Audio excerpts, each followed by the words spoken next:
दोस्तों गेहूं की बुआई करते वक्त हमारे दिमाग में सिर्फ और सिर्फ एक बात चल रही थी कि यार अब के बार अपन को पिछले सालों की तरह कुछ गलतियां जो हम हर साल करते रहते हैं उनको नहीं दोहराना है।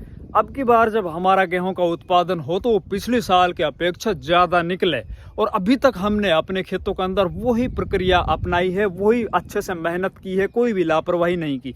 लेकिन अब आखिरी टाइम में आके असमंजस की स्थिति बन चुकी है, क्योंकि अब हमें अपने गेहूं के अंदर आखिरी सिंचाई करनी है और मौसम है वो अनुकूल नहीं है। मौसम के अंदर कभी तो बादल हो जाते हैं, कभी हवाएं चल जाती है, कभी बरसात होने लग जाती है, कभी दिन के अंदर गर्मी वो बढ़ जाती है, कभी दिन की गर्मी वो घट जाती है।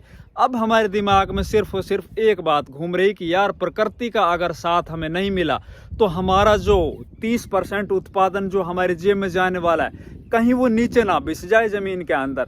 क्योंकि किसान को पता होता है किसान का टोटल जितना भी उत्पादन गेहूं फसल के अंदर होता है वो खेत की जुताई में, खेत की बिजाई में, खेत के खाद में और जितने भी आगे खेत की कटाई के अंदर उसके बाद में थ्रेशरिंग इनके अंदर वो 70% वो चला जाता है और बचा हुआ 30% ये हमारे घर के अंदर पहुंच पाता है। लेकिन बहुत बार क्या होता है कि जब हम आखिरी सिंचाई कर रहे होते हैं उस वक्त हमारी फसल है वो आड़ी गिर जाती है, जमीन में बिछ जाती है और जो 30% हमारे जेब के अंदर जाने वाला उत्पादन है वो भी खत्म हो जाता है। तो अब हमें आखिर कौन कौन सी सावधानियां बरतनी है और आखिरी सिंचाई करने का जो सही टाइम है वो कौन सा है जिससे कि हम बढ़िया उत्पादन ले सकें, जिस तरह से शुरुआत में हमने मेहनत की थी उसको अपन लास्ट टाइम तक कंप्लीट कर सकें। तो नमस्कार दोस्तों, मैं इंद्रपाल यादव स्वागत करता हूं आपका अपने यूट्यूब चैनल देश की जान हमारे किसान चैनल पर।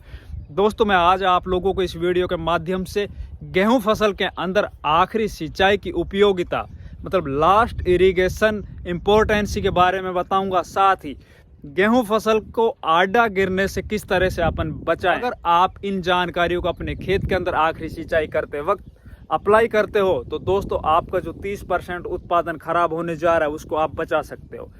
तो जितने भी किसान भाई हमारे चैनल पर नए आए या जिन किसान भाइयों ने चैनल को अभी तक सब्सक्राइब नहीं किया वो कृपया चैनल सब्सक्राइब कर लीजिए, वीडियो को लाइक और ज़्यादा से ज़्यादा शेयर कीजिए। तो दोस्तों अब बात करते हैं अपन आखिरी सिंचाई करने की जो सही टाइम होता है, जो सही अवस्था होती है वो क्या होती है। उससे पहले मैं आज आप लोगों को सबसे पहले बताऊंगा गेहूं जिन खेतों के अंदर आड़े गिर जाते हैं उनके अंदर अपन ने शुरुआत में कौन कौन सी गलतियां की। जब हम गेहूं की बुआई कर रहे होते हैं उस वक्त ही हम कुछ ऐसी गलतियां कर रहे होते हैं जिसका दुष्परिणाम हमें आखिरी में आके झेलना पड़ता है। जैसे कि जब हमने अपनी गेहूं की बुआई की थी तो हमने जो भी वैरायटी लगाई अपने खेत के अंदर तो उस वैरायटी का जो बीज था उसकी मात्रा हमने बढ़ा दी थी। जैसे कि किसी वैरायटी का 1 एकड़ के अंदर 40 किलो के हिसाब से उसकी बुआई की जाती है, हम क्या करते हैं कि उसको बढ़ा के 50 किलो या 60 किलो तक ले जाते हैं। हम सोचते हैं कि जितने ज़्यादा दाने अपने खेतों के अंदर हम डालेंगे, जितनी ज़्यादा अपन दानों की बुआई करेंगे उतना ही ज़्यादा उत्पादन निकलेगा। इसके अंदर होता क्या है दोस्तों, जिन खेतों के अंदर बहुत ज़्यादा गहरे गेहूँ होते हैं, गहरी फसल होती है, उनके अंदर पौधे का जो तना होता है वो कमज़ोर रह जाता है। वो ऊपर की तरफ तो बढ़ जाएगा लेकिन अपने तने को वो इतना मजबूत नहीं कर पाता है, इतना मोटा नहीं कर पाता है जिससे कि वो खड़ा रह जाए। जब आगे उस पौधे के तने के ऊपर बाली आएंगे तो बाली का वजन नहीं झेल पाएगा, क्योंकि खेत के अंदर इतने ज़्यादा गेहूं की संख्या होती है, इतने ज़्यादा तनों की संख्या होती है कि उनके अंदर एक जद्दोजहद होती है अपने आप को ऊपर निकालने की कि मैं तेरे से ऊपर निकलूँ, मैं तेरे से ऊपर निकलूँ। इस वजह से आगे जाके फिर वो पौधा है आगे गिर जाएगा। जैसे ही अपन सिंचाई करेंगे तो सिंचाई जैसे जैसे पानी चलता जाएगा तो एक पौधा गिरेगा, एक पौधा दूसरे को लेके जाएगा, दूसरा तीसरे को, और यूं ही पूरा खेत सो जाएगा, जमीन में बिछ जाएगा। दूसरी अपन कौन सी गलती कर रहे होते हैं दोस्तों, अपन गेहूं की बुआई करने के बाद मैं दूसरे से ज़्यादा उत्पादन लूँ ये दिमाग के अंदर चल रहा होता है। हम यूरिया की अत्यधिक मात्रा अपने खेतों के अंदर डाल देते हैं। हम बगैर सोचे समझे जहाँ पे यूरिया की आवश्यकता 1 बैग पर एकड़ की पड़ती है हम वहीं पे 2 या 3 बैग पर एकड़ की डाल देते हैं। यूरिया क्या करता है, पौधे की वेजिटेटिव ग्रोथ बढ़ा देता है। उससे जितने भी तने के इंटरनोड होते हैं, एक पौधे का तना के जितनी भी गांठें होती है उनके बीच की जो दूरी होती है वो बढ़ जाती है, मतलब उसकी वेजिटेटिव ग्रोथ बढ़ जाती है। पौधे का तना है वो सख्त और मजबूत नहीं हो पाता है और आगे जाके फिर वही पौधा नीचे जमीन में गिर जाएगा। इससे अगली जो गलती कर रहे होते हैं, जब अपन ने बुआई की थी उस टाइम पर हम ऊपर बुआई कर देते हैं। अपन जब बुआई कर रहे होते हैं उस टाइम पर ऊपर बुआई कर देते हैं तो उसके अंदर होता क्या है, 2 दिन पहले गेहूं का बीज जर्मिनेट जरूर हो जाता है, लेकिन आगे जाके फिर वो नीचे जमीन में गिरता है। इससे अगली जो गलती अपन ने की है दोस्तों, जब हमने अपने खेत के अंदर पहले सिंचाई की थी वो समय से पहले कर दी थी। मैंने बार बार अपने वीडियो के माध्यम से आप लोगों को बताया कि जब अपन पहले सिंचाई कर रहे होते हैं वो लगभग आप 30 दिन की अवस्था के अंदर की, जिससे कि हमारा गेहूं का पौधा है वो थोड़ा सा जब शुरुआत के अंदर सूखेगा तो उसकी जड़ें हैं वो पानी को ढूंढने के लिए जमीन के अंदर जाएगी और ज़्यादा नीचे तक जाएगी।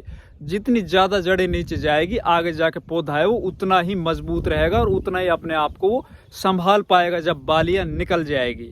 इसी के साथ दो फेस की जो लाइट आती है वो ऐसे टाइम पर आती है जब दिन के अंदर हवाएं चल रही होती है और किसान की मजबूरी बन जाती है, अब वो सिंचाई करे तो भी मरे और ना करे तो भी मरे।